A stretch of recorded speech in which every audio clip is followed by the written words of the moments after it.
Bismillahirrahmanirrahim. Assalamualaikum warahmatullahi wabarakatuh. Innal hamdalillah wassalatu wassalamu ala Rasulillah wa ala alihi wa ashabihi wa man walah la haula wala quwwata illa billah. Allahumma salli wa sallim wa barik ala nabiyyina al-Mustafa Rasulillah sallallahu alaihi wa ala alihi washabbihi wasallam. Amma ba'd. Yang kami hormati seluruh jemaah kaum muslimin dimanapun Anda berada yang menyimak siaran ini secara live ataupun siaran tunda rekaman dari kajian iftar menjelang berbuka puasa Masjid Pogung Dalangan, yang mana selama 1 bulan ke depan kajian iftar Masjid Pogung Dalangan akan membedah sebuah kitab ringkas, ya, akan tetapi syarat faedah dan ibrah serta pelajaran, yaitu kitab tersebut berjudul Aina Nahnu min Akhlaqis Salaf. Yaitu di mana posisi kita, ya, dibandingkan dengan akhlaknya para salaf, ya, gimana keadaan kita, gimana posisi kita, ya, bila dibandingkan dengan akhlaknya para salaf. Kitab ini sangat agung meskipun ringkas, ya, akan tetapi memuat pelajaran-pelajaran seputar adab, seputar akhlak, seputar manajemen qalbu, seputar tazkiyatun nafas. Kita mulai dengan muqaddimah. Tentu tidak kita bacakan semua matannya, nanti tidak cukup waktu kita. Muqaddimah setelah penulis memulainya dengan khutbah hajah, innal hamdalillah nahmaduhu wa nasta'inu wa nastaghfiruh. Ya, kita memuji Allah, ya, kemudian kita meminta pertolongannya dan meminta ampun kepada Allah Subhanahu wa taala. Kita meminta pertolongan kepada Allah. Penulis memulainya dengan khutbah hajah, salah satunya adalah minta tolong kepada Allah. Minta tolong apa? Minta tolong agar kita dimudahkan oleh Allah Azza wa Jalla untuk mengerjakan setiap amal-amal kebaikan. Makanya Allah berfirman, iyyaka na'budu wa iyyaka nasta'in. Ya, kepadamu lah ya Allah kami minta tolong, dan kepadamu lah ya Allah kami kepadamu lah ya Allah kami beribadah, dan kepadamu lah ya Allah kami minta tolong. Allah sandingkan antara ibadah dengan minta tolong. Na'bud dengan nasta'in. Artinya apa? Pertama, isti'anah termasuk bagian dari ibadah. Yang kedua, ibadah seseorang dikerjakan seorang hamba tidak akan bisa dia kerjakan kecuali atas karunia Allah. Kecuali setelah dia meminta pertolongan Allah Azza wa Jalla. Kecuali Allah menolong dia. Makanya ketika lafaz azan, ya kan? Allahu Akbar, kita menjawabnya Allahu Akbar, Allahu Akbar. Asyhadu an la ilaha illallah, kita jawab asyhadu an la ilaha illallah. Tapi giliran hayya 'alas shalah, yuk ngerjakan salat. Ternyata kita enggak menjawab dengan hayya 'alas shalah, tidak. Tapi kita jawab dengan apa? La haula wala quwata illa billah. Artinya apa? Kami ya Allah tidak akan mampu mengerjakan salat termasuk pengantar salatnya, yaitu wudunya, ya, jalan kaki menuju masjidnya, memakai bajunya, memakai sandalnya, masuk ke masjid untuk salatnya, berzikirnya, semuanya itu tidak akan mampu kita lakukan kecuali atas pertolongan dari Allah Azza wa Jalla. Wa na'udzubillahi min syururi anfusina. Dan kita berlindung kepada Allah dari kejahatan diri kita sendiri. Ini salah satu fungsinya kita belajar kitab ini. Ya, agar apa? Agar kita senantiasa mengoreksi buruknya diri kita. Rasulullah memerintahkan kepada kita apa? Berlindung kepada Allah dari keburukan diri kita sendiri. Makanya ketika mentafsirkan surah Al-Falaq, qul a'udzu birabbil falaq min syarri ma khalaq. Kita berlindung kepada Allah dari kejahatan segala makhluk. Maka Syekh Utsaimin dalam kitab tafsir beliau memberikan pertanyaan, makhluk yang manakah yang pertama kali kita berlindung dari kejahatan dan keburukannya? Ternyata beliau menjawab, jadi ini pertanyaan apa nih? Pertanyaan retoris, ya. Beliau sendiri yang menjawab, yaitu yang pertama kali seharusnya yang kau minta perlindungan kepada Allah dari keburukannya adalah diri sendiri. Ya, kejahatan diri sendiri, keburukan diri sendiri. Masalahnya kita sulit. Kita sering menutup mata akan keburukan dan kejelekan diri kita sendiri, tapi kita begitu gampang, begitu cepat untuk mencari kesalahan dan keburukan orang lain. Nah, ini sikap yang kurang baik. Maka nanti di kitab ini ada dibahas, ya. Kemudian may yahdihillahu fala mudhillalah, dan barang siapa yang diberikan petunjuk oleh Allah, tidak ada yang bisa menyesatkannya. Sebaliknya, wa may yudlil fala hadiyalah. Barang siapa yang disesatkan oleh Allah, tidak ada satupun yang bisa ngasih petunjuk. Makanya ketika Rasulullah SAW minta petunjuk kepada Allah untuk pamannya Abu Thalib, ya, minta ampun untuk pamannya Abu Abu Thalib. Apa katanya Allah? Innaka la tahdi man ahbabta walakinnallaha yahdi may yasha. Ya, wahai Muhammad, engkau tidak punya kuasa sedikit pun untuk memberikan hidayah kepada siapapun, meskipun orang tersebut orang yang paling kau inginkan untuk mendapatkan hidayah, kau tak mampu. Walakinnallaha yahdi may yasha. Akan tetapi hanya Allah lah yang bisa memberikan petunjuk bagi siapa-siapa yang Allah kehendaki. Maka hidayah Islam, hidayah sunnah ala fahmi salaf, ini termasuk diantara sebesar-besar anugerah. Ya, rekan-rekan yang kuliah, misal di kampus A, 1 tahun penerimaan sekitar 3.000 mahasiswa baru. Di antara 3.000 mahasiswa itu, berapa yang muslim, berapa yang non-muslim? Di antara yang muslim itu, berapa yang abangan? Ya sekedar KTP Islam, gak pernah sholat, gak urus mau ibadah, yang penting Islam, tok. Lalu di antara yang Islam itu, yang mau ibadah itu, berapa persen yang mau belajar agama? Nah, di antara yang mau ibadah, ya dan mau belajar agama itu, berapa persen yang Allah kasih hidayah untuk belajar agamanya itu ala fahmi salaf? Ya, gak usah jauh-jauh lah, satu angkatan aja lah. Ya, satu angkatan, satu jurusan. Mungkin satu angkatan, satu jurusan, 200 mahasiswa. Sekian persen yang Islam. Dari Islam itu sekian persen yang mau ibadah. Dari sekian persen yang mau ibadah itu, sekian persen pula yang mau belajar agama. Dari sekian persen yang belajar agama itu, berapa persen pula yang Allah berikan petunjuk dan hidayah untuk belajar agama berdasarkan pemahaman para ulama salafun saleh. Maka ini termasuk anugerah dari Allah. Ya. Kemudian wa asyhadu an la ilaha illallah wa la syarikalah wa anna Muhammadan abduhu wa rasuluh. Allah sandingkan antara syahadat, persaksian la ilaha illallah dengan persaksian Muhammadur Rasulullah. Artinya apa? Ya, artinya tidak cukuplah seseorang itu ya beriman hanya kepada Allah tapi dia tidak tahu cara beribadah kepada Allah. Ya. Nah, amma ba'd. Ini mukadimahnya panjang banget. Kita langsung terjemahkan saja ya. Ya, jadi kalau kalimat lengkapnya begini. Tidak samar lagi bagi seorang muslim yang menginginkan keselamatan di dunia dan di akhirat. Di sini penulis tidak mengatakan keselamatan di akhirat, tidak. Penulis mengatakan apa? Bagi siapa muslim yang menginginkan dirinya selamat di dunia maupun di akhirat, kecuali dia harus apa? Iltizam.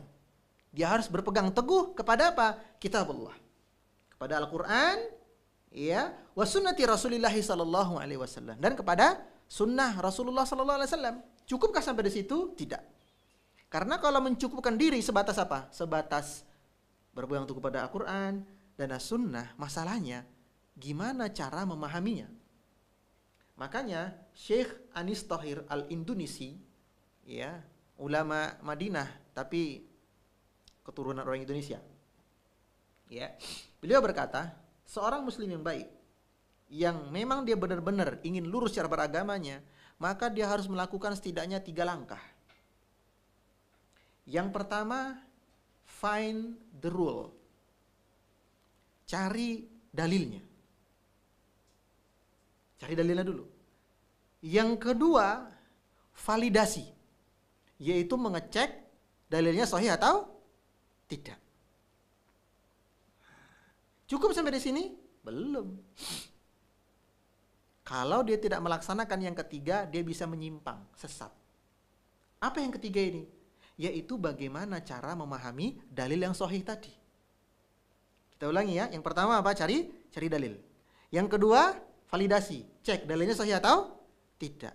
Yang ketiga, bagaimana cara memahami dan mengamalkan dalil sahih ini. Apabila seorang muslim hanya mencukupkan diri kepada yang 2 hal, 2 poin, dia bisa apa? Menyimpang. Gak percaya? Orang-orang yang melakukan tindakan terorisme, ngebom, mereka pakai dalil gak? Pakai dalil mereka. Iya kan? Qatalu, perangi mereka, bunuh mereka. Wa man lam yahkum bima anzalallah fa ulaika humul kafirun. Ya kan? Barang siapa yang tidak berhukum dengan hukum Allah, dia kafir. Tuh, pakai dalil mereka. Fawailul lil musallin. Celakalah orang-orang yang sholat. Mula nih, inyong ora tahu sholat, ben ora cilaka. Mereka pakai dalil, tapi mereka nggak pakai yang ketiga. Gimana cara memahami dalil tersebut? Ya, maka penulis melanjutkan bifahmi salafis salih. Ya, dan memahami dalil tadi haruslah sesuai dengan pemahaman salafun salih. Huwa safinatun najah. Itulah safinah itu perahu ya. Kapal. Itulah kapal untuk menuju kesuksesan. Barang siapa yang ingin dirinya selamat dunia dan akhirat. Sebagaimana tidak samar pula bagi seorang talib, bagi seorang penuntut ilmu. Nah, dan kita semua ini saya, antum semua adalah seorang penuntut ilmu.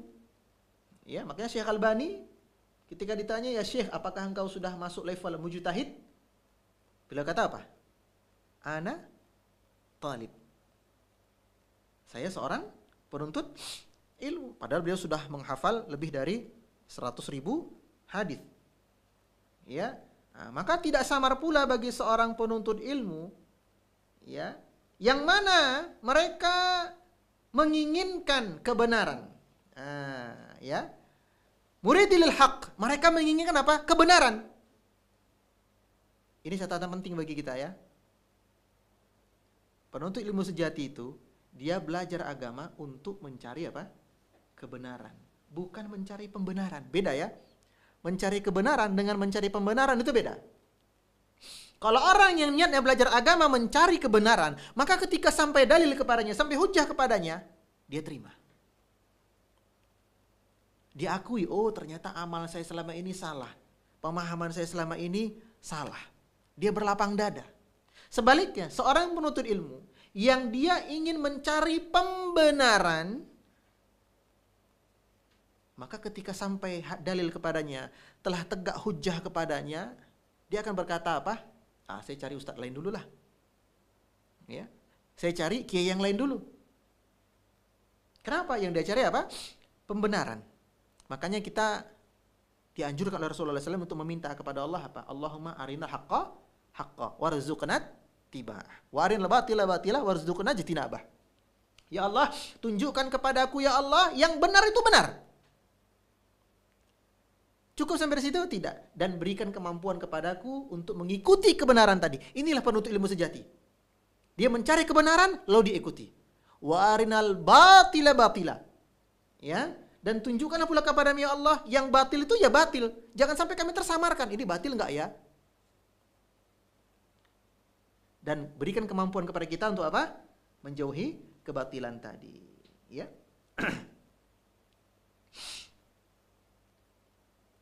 Kemudian penulis melanjutkan mukaddimahnya. Yang dimaksud salafus saleh di sini adalah ya bil quruni al mufaddalah bi qiyadati Rasulullah sallallahu alaihi wasallam. Yang dimaksud salafun saleh di sini adalah yaitu kurun-kurun terbaik, generasi yang paling utama. Sebagaimana sabda Nabi sallallahu alaihi wasallam, khairun nasi qarni, thumma alladhina yalunahum, thumma alladhina yalunahum, kata Nabi kita. Ya, sebaik-baik umatku itu adalah aku dan para sahabatku. Ketika disebutkan para sahabat, maka ittifaq para ulama apa? Ketika disebutkan para sahabat, maka ittifaq ulama maksum mereka. Ya, ketika disebutkan apa? Mujmal, global, para sahabat, maka hukumnya adalah maksum. Ya, tapi kalau dihukumi person by person tentu tidak. Tapi kalau disebutkan seluruh para sahabat secara umum, maka mereka adalah maksum. Kemudian kata Nabi kita apa? Tsummal ladzina yalunahum. Kemudian orang-orang yang setelah mereka itu para tabi'in. Kemudian tsummal ladzina yalunahum. Kemudian yang setelah mereka tabi'in. Maka yang dimaksud salafun saleh adalah ya Nabi dan para sahabat, tabi'in dan tabi'ut tabi'in. Lalu salafi itu apa? Nah, kenapa perlu sedikit saya bahas ini? Karena banyak orang yang menilai ya manhaj salafi itu enggak benar karena perilaku sebagian orang yang ngaku-ngaku bermanhaj salaf, atau sebagian orang ngaku-ngaku saya salafi. Akan tetapi kelakuannya, amalnya, pola pikirnya, sikapnya, adab akhlaknya sangat jauh. Sebagaimana judulnya ini. Aina nahnu. Ya. Nah, kemudian dan sesungguhnya ya, hunaka amruhum fi manhajis salafus salih, ya, bahwasanya di dalam manhaj salaf saleh ini ya, tidaklah mereka mengambil hanya sebatas ilmunya saja. Ini penting, catatan penting bagi kita ya, yang pendaku salaf nih. Ya, yang pendaku apa? Salaf.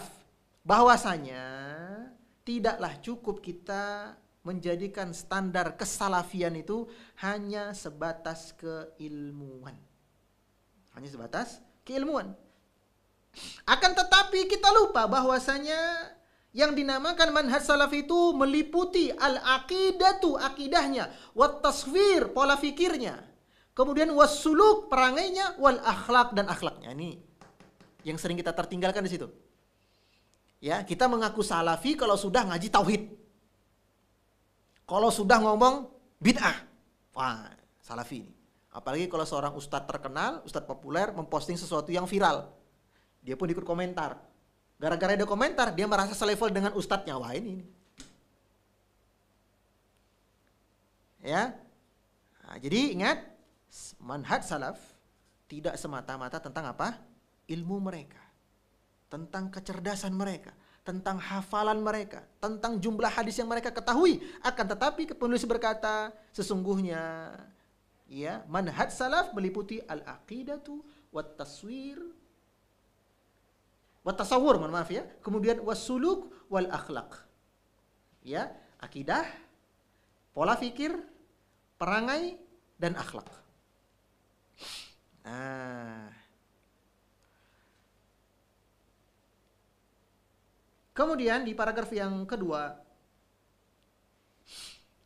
dan sungguh seandainya kita memeriksa fi hayatina, pada ya kehidupan kita sekarang ya, kebanyakan mayoritas ahlus sunnah itu fi hadhil usur, di zaman ini al mutaakhirah, ya kita nih orang-orang belakangan ya, sangat kentara jurang pemisah dan jarak yang lebar. Ya. Penulis berkata apa? Sungguh di zaman kita ini, yaitu kita khalaf ya, manhaj salaf tapi orang khalaf, manhaj salaf tapi orang-orang yang belakangan, sangat tampak jurang pemisah yang sangat jauh, ya, jarak yang sangat lebar, sebagaimana judulnya ini, antara kita dengan orang-orang sebelum kita. Dalam hal apa? Bukan hanya dalam hal sisi ilmiah, akan tetapi juga dalam praktek sulukil akhlak, dalam praktek perangai dan akhlak. Ya. Dan hal ini terjadi pula ahyanan min nafsihi atau min ba'di ikhwanihi minad da'iyati ba'dan. Ya, bahwasanya hal ini, kekurangan akhlak ini, kejelekan akhlak ini bukan hanya terjadi pada mayoritas penuntut ilmunya, tapi juga tidak jarang terjadi kepada para dai-dainya. Wah, ini Masya Allah ya. Jadi ini penulis bukan hanya menyindir talib ya, tapi juga menyindir siapa? Para dainya. Ya, buruknya perilaku mereka dalam akhlak, ya, jauhnya mereka dari sisi akhlak para salafun saleh, bukan hanya terjadi para penuntut ilmu, tapi juga terjadi kepada duatnya, yang mereka mengiklankan dirinya, kami di atas manhaj salaf. Wah. Maka barang siapa ya yang melazimkan dirinya di atas manhaj salaf dan mendakwahkan pemahaman salaf, hendaklah dia mengikuti para salaf dalam hal ilmu, ya, dalam hal akhlak dan perangai mereka semua. Ya, kita cukup di sini, ya, mukaddimah, kita masuk ke matanya, ya. Yang pertama,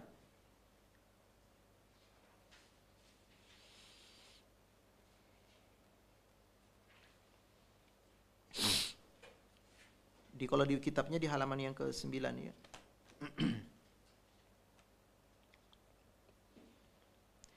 Yaitu tentang salaf, ikhlas dan kejujuran mereka. Ya. Akhlak salaf meliputi apa? Ikhlas dan kejujuran mereka.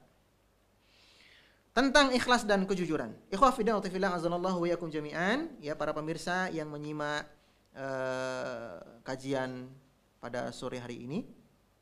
Ketika kita berbicara tentang ikhlas, ya, apa itu ikhlas? Apa itu ikhlas? Nah, kita sebutkan di sini beberapa definisi dari para ulama maksud dari ikhlas. Di antaranya Al-Izz bin Abdissalam berkata bahwasanya ikhlas adalah ketika seorang mukallaf melaksanakan ketaatan semata-mata karena Allah. Dia tidak berharap pengagungan dari manusia dan tidak pula berharap manfaat dan menolak bahaya dari manusia. Ya, apa kata Imam Al-Izz? Ikhlas itu ketika seseorang melaksanakan ketaatan semata-mata karena Allah. Tidak berharap penghormatan dan pengagungan dari manusia. Maka ketika seseorang dari amalnya tersebut, apapun bentuk amalnya, sholat, sedekah, hibah, wakaf, sholat rutinnya ke masjid, ya, perjuangan dan di medan dakwah, semua itu dia kerjakan semata-mata karena Allah, ya, dan dia tidak mengharapkan apa? Pengakuan dari manusia. Kemudian makna yang lain. Abu Utsman berkata, ikhlas adalah gak peduli apa pandangan makhluk, tapi dia peduli apa pandangan Khaliq. Ikhlas, dia masa bodoh gimana makhluk memandang dia, karena dia fokus kepada apa Allah pandang terhadap apa? Dirinya. Kemudian definisi yang lain, Abu Huzaifah Al-Mar'ashi berkata, ikhlas yaitu kesesuaian perbuatan seorang hamba antara yang lahir dengan yang batin. Terkadang kita kan enggak ya. Oh iya ya udah ani maafkan. Lisannya dimaafkan tapi hatinya tidak memaafkan. Kemudian Al-Imam Fudail bin Iyad, yang ini luar biasa ya, seorang mantan preman ya. Dan Fudail bin Iyad ini setiap bab dalam masalah akidah mesti ada kalamnya Fudail bin Iyad. Ini luar biasa ya. Jadi mantan preman aja bisa jadi ulama. Tapi ya bagus ya. Mantan preman jadi ulama bagus. Daripada mantan ulama jadi apa? Preman. Nah, ini malah rusak nanti. Beliau berkata, meninggalkan amal karena manusia adalah riya. Dan beramal karena manusia adalah syirik. Dan ikhlas ialah apabila Allah selamatkan engkau dari kedua perbuatan tersebut. Ya, ini definisi dari ikhlas. Lalu apa perintah dari agama kita terkait dengan ikhlas? Ya, di antara dalil-dalil agama kita terkait dengan ikhlas. Di surat Al-Bayyinah Allah berfirman, "Wa ma umiru illa liya'budullaha mukhlishina lahuddin." Ya, mukhlishina lahuddin. Dan tidaklah aku perintahkan kalian kecuali untuk mengikhlaskan peribadatan kepadaku, katanya Allah. Di surat Al-Ikhlas, ini ada sebagian quote ya. Quote-nya bagus, tapi ini bukan hadis. Quote-nya bagus. Apa itu? Belajar ikhlas dari surat Al-Ikhlas. Kenapa? Namanya surat apa? Al-Ikhlas. Tapi ada nggak kata-kata ikhlas dari situ? Tidak ada. Itulah ikhlas. Ya. Berbuat, tapi tidak butuh apa? Penamaan. Tidak butuh pengakuan. Ya. Kemudian kita bacakan beberapa riwayat-riwayat terkait dengan keikhlasan para salaf kita. An Bakrin ibni Ma'iz qal, ya dari Bakar bin Ma'iz dia berkata, "Ma ru'iyar Rabi', tidaklah aku pernah melihat Ar-Rabi' mengerjakan salat-salat sunnah fi masjidi qaumihi, di masjid kaumnya." Ya. Mutatawwi'in itu salat sunnah ya. Di masjid kaumnya. Qad qattun illa marratan wahidah. Ya, aku nggak pernah melihat Rabi ini sholat sunnah di masjid kaumnya, ya di masjid kampung yang maksudnya ya, kecuali sekali atau 2 kali saja. Ini ulama kok nggak pernah sholat sunnah? Mungkin kita berpikir seperti itu ya. Jadi persaksian mereka apa? Kami tidak pernah melihat Rabi itu mengerjakan sholat sunnah di masjid kecuali sekali 2 kali. Maksudnya apa? Maksudnya Rabi senantiasa mengerjakan sholat sunnahnya di mana? Di rumah. Makanya Nabi kan ngendika. Ya, Rasulullah SAW memberikan petuah kepada kita apa? Sebaik-baik sholat itu adalah sholat yang dikerjakan di rumah. Kecuali sholat 5 waktu bagi laki-laki. Maka ini menjadi nasihat bagi kita ya. Yaitu sholat sunnahnya sebaiknya dikerjakan di saat-saat orang tidak tahu Anda mengerjakan sholat sunnah. Karena apa? Karena ini kan amalan sunnah. Amalan yang kalau tidak dikerjakan tidak mendapat dosa. Amalan bisa mendatangkan pujian, beda sama amal wajib ya. Kalau amal wajib, kita sholat 5 waktu, orang, ya namanya kewajiban, wajar dong dia sholat. Tapi kalau amal sholat sunnah, orang akan menilai, ini orang banyak banget sholat sunnahnya. Dikenal sebagai seorang apa? Ahlus sholat. Makanya ada kisah anonim. Ya, ada seorang pemuda. Dia rajin sholat, rajin puasa, banyak sedekah. Kebetulan dia sholat sunnah di masjid nih. Allahu Akbar. Lalu ada 2 orang ngobrol di samping anak muda ini. Ya. Si A berkata, kau kenal nggak sama orang pemuda ini? Anak muda ini subhanallah, rajin sholat. Ini sedang sholat ini. Barusan kita bicarakan, ini rajin sholat ini. Si B berkata, iya, setahu saya malah dia itu rajin sedekah. Jadi ini mereka apa? Bersilang pendapat ya. Si A mengatakan ini orang rajin sholat, si B mengatakan apa? Rajin sedekah. Yang belum disebutkan apa? Rajin puasanya, kan begitu. Maka si pemuda yang sedang sholat ini, dia membatalkan sholatnya. Ngomong apa? Kebetulan alhamdulillah saya juga sedang puasa ini. Ini subhanallah ya. Amalnya itu pengen orang lain apa? Tahu. Amal-amal sunnahnya. Sementara Rabi, ya, seorang ulama tabi'in, beliau merahasiakan amal-amal sunnahnya. Ya, di antara kita apa? Misalnya sholat duhanya, sholat tahajudnya, ya, qobliyahnya, ba'diyahnya, ini sebisa mungkin apa? Di hidden. Ya, di hidden. Kemudian yang kedua, wa'an Sufyan qal, ya, dari Sufyan dia berkata, telah mengkhabarkan kepadaku Murriyah Rabi bin Khuthaim, dia berkata bahwasanya Rabi itu seluruh amal dia tersembunyi. Masya Allah. In kana la yaji'u ar-rajulu, dan apabila ketika dia mau beramal tiba-tiba datanglah seseorang kepadanya, wa qad nasharal mushaf, dia waktu itu mau membuka mushaf, sementara ada orang yang tiba-tiba datang kepadanya, ya, fayughatihi bithawbihi, maka beliau kemudian menyelimuti mushafnya tadi. Jadi begini ya gambarannya. Nah, dia baru aja mau buka mushaf ini. Aneh baca surat apa nih ya? Oh, sampai sini. Tiba-tiba ada orang yang datang padanya. Dia ambil selimutnya, dia ambil sarungnya, dia ambil gamisnya, ditutupi Qur'annya. Dia mengambil posisi seperti orang istirahat. Tadinya mau baca apa? Quran. Tapi begitu ada orang yang lihat, dia ambil posisi apa? Mau istirahat. Ini kan kebalikan kayak kita kan? Kita lagi istirahat ini, tiba-tiba ada orang datang, kita pura-pura buka apa? Mushaf Quran. Beliau berusaha menyembunyikan amal beliau, ya. Maka termasuk di dalamnya apa? Bukan hanya mushafnya, tapi cara membacanya. Ketika tidak ada orang, kita membacanya biasa ya. Kaf ha ya ain sad, dzikru rahmati rabbika 'abdahu Zakaria. Tiba-tiba, ya kan, jamaah-jamaah akhwat sudah mulai terdengar masuk ke tangga masjid. Wah, ya kan. Wah, ini 4 orang ini, ukhtiya ya kan. Langsung Syekh Sudes mode, ya kan, dimenjalakan. Ceklek.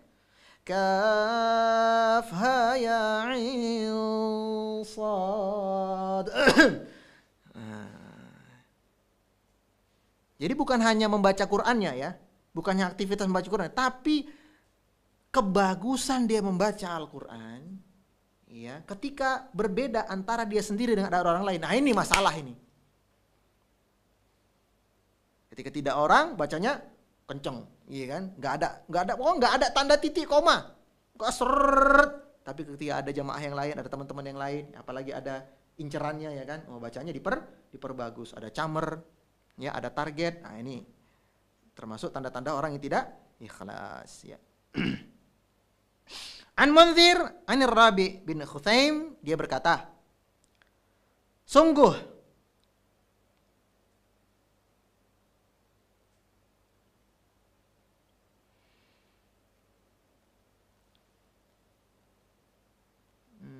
enaknya terjemahnya gimana nih?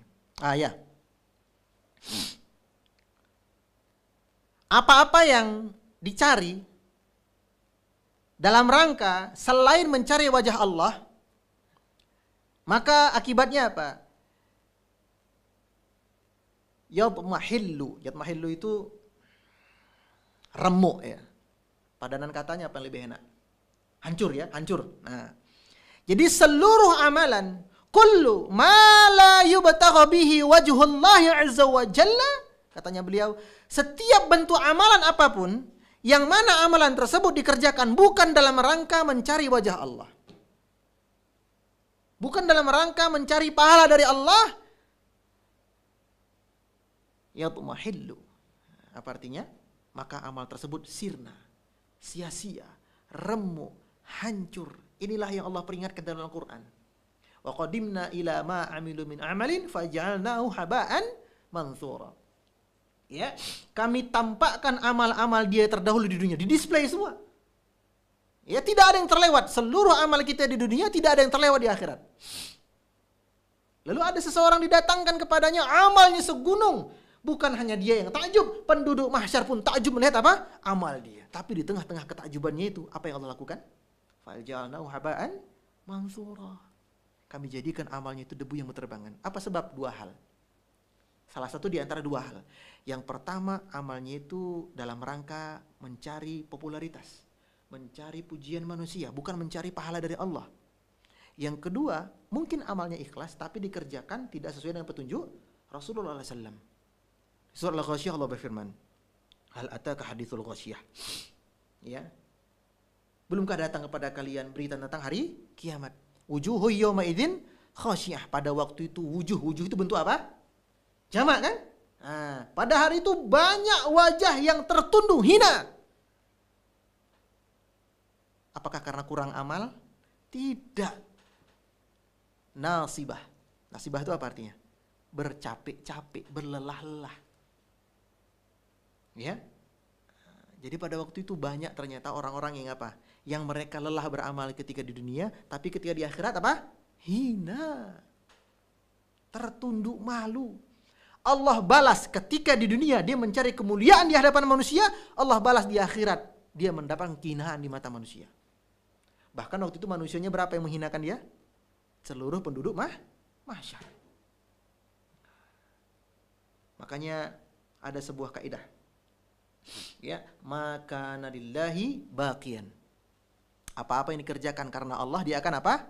Langgeng, kekal abadi, ya. Contohnya apa? Arba'in. Ya, hadis Arba'in. Banyak ulama-ulama yang menulis hadis Arba'in. Yang sampai ke tangan kita yang mana? Hadis Arba'in Imam An-Nawawi. Ya kan? Kemudian Al-Muwatta Imam Malik. Di zaman Imam Malik bukan hanya beliau saja menulis Al-Muwatta, banyak. Tapi yang sampai ke tangan kita hanya Al-Muwatta Imam Malik. Maka Imam Malik, Imam Nawawi pernah ditanya oleh murid-muridnya. Iya kan? Kitab seperti ini sudah disusun orang lain. Katanya Imam Malik, maka nadillahi baqiyan. Imam Nawawi pun begitu. Wahai Syekh, hadis Arba'in itu sudah banyak yang nulis. Kenapa kau tulis juga? Katanya beliau, maka nadillahi abqa. Apa memang karena Allah itu akan langgeng. Ya. Nah, ini peringatan juga bagi kita ya. Kita yang bergerak di bidang dakwah, yes, berperan sebagai apapun itu. Ya, mudah-mudahan dengan kita meluruskan niat, ya, jejak amal kita itu ada tertinggal di sini. Kemudian 1, 2, 3, 4 yang keempat. Wan Abi Hamzah Ats-Tsumali dia berkata, karena Ali bin Husain, ya bahwasanya Ali bin Husain, ya, ini Ali bin Husain bin Ali bin Abi Thalib. Ali bin Husain bin Ali bin Abi Thalib. Berarti ini cicitnya Rasulullah Sallallahu Alaihi Wasallam. Nama lainnya Zainal Abidin. Ya, jadi kalau rekan-rekan jamaah yang melihat buku gitu ya, baca buku disebutkan Zainal Abidin, maka yang dimaksud adalah Ali bin Husain bin Ali bin Abi Thalib. Ya, jadi nggak usah bingung. Dan sangat banyak ya kisah-kisah menakjubkan seputar Zainal Abidin, luar biasa. Salah satunya ini, bahwasanya Ali bin Husain bin Ali bin Abi Thalib terbiasa memanggul karung makanan atau roti ala zahrihi bil laili, di punggungnya pada malam hari. Fayatasaddaqa bih, dan beliau bersedekah dengan hal tersebut. Ya, jadi malam-malam ini. Kenapa sedekahnya malam-malam? Supaya tidak dilihat oleh orang. Ya. Wa yaqul, dan beliau berkata kepada orang-orang yang pernah berjumpa dengannya, sesungguhnya inna shadaqatas sirri, sesungguhnya sedekah yang dilakukan secara diam-diam, ya, tutfi'u ghadabar rabbi azza wa jalla, bisa memadamkan murkanya Allah azza wa jalla. Ya. Di hari kiamat kan Allah dalam keadaan murka yang sangat apa? Murka, katanya Rasulullah SAW. Belum pernah aku melihat Allah murka dengan kemurkaan yang begitu kecuali hari kiamat. Maka untuk memadamkan murka Allah kepada diri pribadi kita, salah satu kiatnya apa? Bersedekah dengan cara diam. Bukan dari jumlahnya, ya, tapi dari sisi kekuatan ikhlasnya. Sehingga bersedekah itu kan ada 3 metode. Pertama, sedekah secara terang-terangan. Boleh? Boleh. Untuk memotivasi orang. Tapi ini hati-hati ya, memainkan niatnya. Yang kedua, sedekah secara diam-diam. Yang ketiga, diam-diam nggak pernah sedekah. Wah ini, ya ini yang repot tuh yang ketiga ini ya. Nah, jadi jadilah engkau kalau bukan yang pertama, yang kedua. Jangan sampai jadi yang ketiga ya. An Amr bin Thabit, Amru ya. An Amr bin Thabit qal, lamma mata Ali bin Husain, faghassaluhu. Tatkala Ali bin Husain wafat, kami memandikannya. Ja'alu yanzuruna ila athari sudin fi zahrihi. Luar biasa ini ya. Ketika kami memandikan jenazah beliau, ternyata di punggungnya, zahrih ya, ada athar itu apa? Bekas ya, jejak, bekas. Sudin, yang hitam mengeras. Ini luar biasa. Faqalu, mahadza. Maka orang-orang yang memandikan jenazah beliau bertanya-tanya, ini bekas apa ini? Di punggung beliau ada guratan hitam. Faqalu, dikatakan kepada mereka, kana yahmilu jurubat daqiq lailan ala zahrih, bahwasanya Ali bin Husain ini terbiasa. Ya, wallahu alam, yang menjawab ini siapa? Ya, satu riwayat mengatakan ibunya. Ya, jadi yang memandikan jenazah kan para sahabatnya. Nah, sahabat-sahabatnya Ali bin Husain ini bertanya-tanya, kok di punggung belakangnya Ali bin Husain ini ada guratan hitam yang mengering? Dari mana ini? Maka ibunya berkata, anakku ini terbiasa memanggul sedekah-sedekah di malam hari, yang mana dengan sedekah tersebut yu'tihi fuqara ahlul Madinah. Ya, dia memberikannya kepada orang-orang fakir di sekitar kota Madinah. Ini luar biasa ya. Di saat orang zaman sekarang sedekah ngumpulin orang ya kan, apalagi kalau menjelang apa, pil kapsul ya, menjelang pilkada, menjelang caleg ya, ngumpulin orang untuk sedekah. Ternyata dia kalah, sedekah ditarik lagi, kan kejadian ya. Sedekah apa, karpet ke masjid, speaker, kalah pilkades, sedekah, diambil lagi karpetnya ya, subhanallah. Terakhir,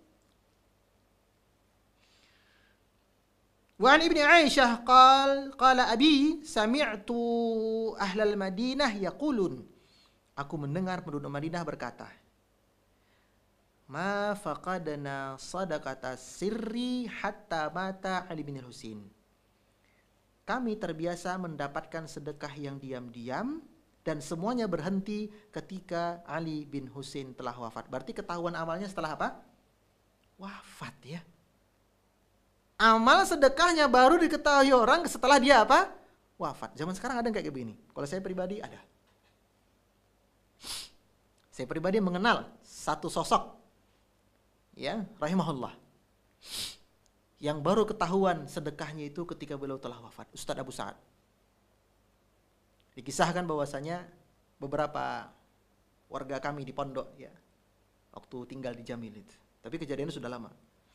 Salah satu rekan kami bercerita ketika ronda gitu ya, ronda. Wah, ronda. Ada sekelebat gitu ya. Lewat di gang. Lewat, pakai sarungnya ditutup ke kepala gitu ya. Siapa itu? Nah, ronda langsung kejar target, hilang. Sekelebat lagi nampak, sekelebat lagi hilang. Akhirnya satu orang murid beliau berhasil menangkap beliau. Begitu dibuka kaget gurunya. Ada apa? Baru cerita. Ini saya sedekah ke rumah-rumah ikhwan kita yang kekurangan. Tapi tolong rahasiakan ini sampai saya mati. Dan muridnya baru menceritakan setelah beliau wafat beberapa tahun silam. Nah, jadi kalau ternyata masih ada ya orang-orang soleh yang seperti itu amalnya. Ya, barakallahu li wa lakum wallahu taala a'lam. Subhanakallahumma wa bihamdika asyhadu an la ilaha illa anta astaghfiruka wa atubu ilaik. Assalamualaikum warahmatullahi wabarakatuh.